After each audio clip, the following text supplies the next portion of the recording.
Hey everybody, it's Caleb Crewy here. I'm hoping that you're having a blessed day. Welcome to Caleb Crewy Reports and Predicts. It's been about a year or two since I recorded a video, but I'm kind of rebooting the channel. So thank you guys so much for tuning in. Today I want to talk about the Scottish National Party leadership election for the SNP. Also, I want to talk about just overall some polling in Scotland as well, in regards to the upcoming, or if the next general election for the UK. Also, some polling of the Scottish Parliament seats for the Parliament in Scotland and Holyrood, and then just some independence polling as well. So we'll start off with the Scottish National Party leadership, the SNP. Their contest to be leader of the SNP and also to be the First Minister of Scotland. So what happened is Nicola Sturgeon, who's been the leader for a long time in Scotland, she's been I think since about 2018. So, and she's been a very successful leader of the SNP. She's done very good as the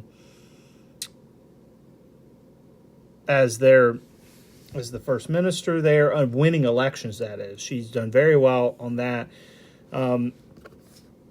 On some of her policies, people are going to debate on those. Like I said here, as we cover these international elections and polling, I do have some opinions, but I try to be very fair and balanced when I cover these. So that's the background. She resigned. So Kate Forbes, who Ash Regan and Umza Yusuf are all announced that they were running.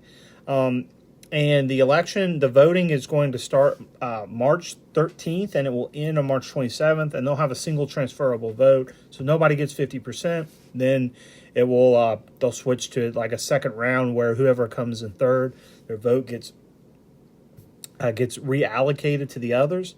So really, the three candidates, you have Kate Forbes, who is the Cabinet Secretary for Finance and the Economy. She's actually, I think she's an accountant. I think she might have her CPA, I've read. But anyway, she is very big on running a good economy. She talks a lot about ending child poverty and those things. And so when it comes to economic issues, all these people are pretty similar on economics. But of course, they differ when it comes to the gender recognition bill, which regards to how does one identify as transgender and what process does that have to be for somebody to change their gender? Can they self-identify or do they have to go to their doctor? So they had a gender recognition bill, and this is really the two big issues around this election is that and independence. So Kate Forbes and Ash Regan both are against the gender recognition bill, and Umza Yusuf is for it. So then we go to Ash Regan, who is the Minister for Community Safety, but she resigned because of the gender recognition bill. And as I said, as I mentioned earlier, just a moment ago, and she also is probably, when it comes to independence, while they all support independence, they have different methods of getting there. She's probably the most aggressive, saying that if the nationalist parties in Scotland ever got 50% plus one vote, so a majority, that she would say that is a de facto referendum and declare Scotland independence. Now that might have some issues in the courts, but that is kind of her position. Then you have Umza Yusuf, who is very similar to Nicola Sturgeon. He's seen as kind of Sturgeon, that continuity candidate. He has a lot of backing from members of Parliament and also members of Scottish Parliament, and as does Kate Forbes. Ash Regan is more of the outsider. Umza Yusuf is the former Secretary for Justice and now is the Secretary for Healthcare and Social Care. I think he had a role in transportation at some point as well. And so, and of course, he supported the gender recognition bill. So that's really kind of the background of that, and a brief summary of each of the candidates. Of course, I'm on the Wikipedia page as well, so you guys can kind of just see some things here. Before we move forward, there was a poll of the SNP membership that had Umza Yusuf at 31, Kate Forbes at 25, Ash Regan at 11. And then of the SNP voters had Kate Forbes at 28, Umza Yusuf at 20, Ash Regan at 7. And another one right just a little before that had Kate Forbes at 23, Umza Yusuf at 15, Ash Regan at 7. So you might say, well, why is Umza Yusuf doing a little better? And one of the reasons is Kate Forbes made some controversial remarks the first week of her campaign. She was originally seen as the front runner. Now Umza Yusuf is, although it's not really clear. And so what Kate Forbes made some comments about her personal faith and her personal beliefs. She said that she didn't want to apply this all to Scotland, but that these were just her views. Now, she did say on gay marriage, of course, that she's against gay marriage because of her Christian beliefs, but she also stated that she would have voted against the gay marriage bill when it was before Scotland a couple years ago. But now her other position she mentioned, she said that she would not apply these all to Scotland. These are just her personal beliefs. And the other kind of really controversial one was her views around that she believes that children should only be had in wedlock in marriage and not out of wedlock. But that, of course, she wouldn't legislate that or anything. But that's just a personal belief that she had. So that caused her to stumble in the polls a little bit, and that's kind of where the polls are now. And that's really kind of the big issues around the race to be leader. Of course, Caleb Curry reports and predicts. I don't have a clear prediction now. I would have to say, because of that transferable vote, I could see a lot of Ash Regan supporters maybe going to Kate Forbes, but I could see them splitting evenly. So I think it's a really close election, and we'll look at the Redfield and Wilton polls that had some more overall context, but also covered the leadership race a little bit. So because of Nicola Sturgeon's resignation, it really has caused a lot of turmoil in Scotland. So this new round of polling is really interesting, and it kind of shows some shifts. So first, let's talk about Scottish independence. So it came out, and it says 51% of the Scottish respondents said that they would, this is from Redfield and Wilton, that they would not vote for independence, so they would vote no. 42% said they would vote yes, and 8% were not sure. That's from their last poll, that's 6 plus 6% for no, minus 7% for yes, and plus 3 for not sure. And this is no leading by 9, which is the longest one in a while. Now, the context of that, in 2014, the last independence referendum, no actually won 55 to 45. So then we go down, and these are, you can go to Redfield and Wilton and see kind of the details of this polls. I think I'll try to put this in my notes if I can figure out how to do that, so you guys can check these links out and go into some of the details yourself if you'd like. So the next part is if a election was held for the UK Parliament, so that's the Westminster Parliament in London, and so what you have is the Scottish National Party was at 39%, Labour at 29%, the Conservatives at 22%, the Lib Dems at 6%, the Greens at 2%, and Reform UK at 2%, which is Nigel Farage's party.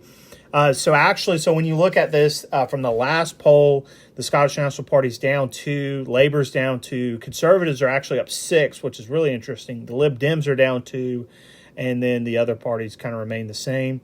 But then you can see, when you compare it to the general election result from 2019, Labour is up 10, the Conservatives are down 3, the SNP is down 6, the Lib Dems are down 4. So, this polling is really good for Labour, even though they're down a little from the last poll. It's really good when you compare them to their 2019 result. And for the Conservatives, they're just about not a lot of change. The SNP is down a lot.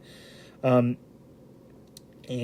let's see, I'm trying to get down to the Holyrood elections. As I scroll down, the importance context here is that in Scotland, before the SNP really rose, it was the Labour Party, and the Lib Dems did okay in Scotland, but it was the Labour Party that got a lion's share of the votes and the seats. And so then this was if there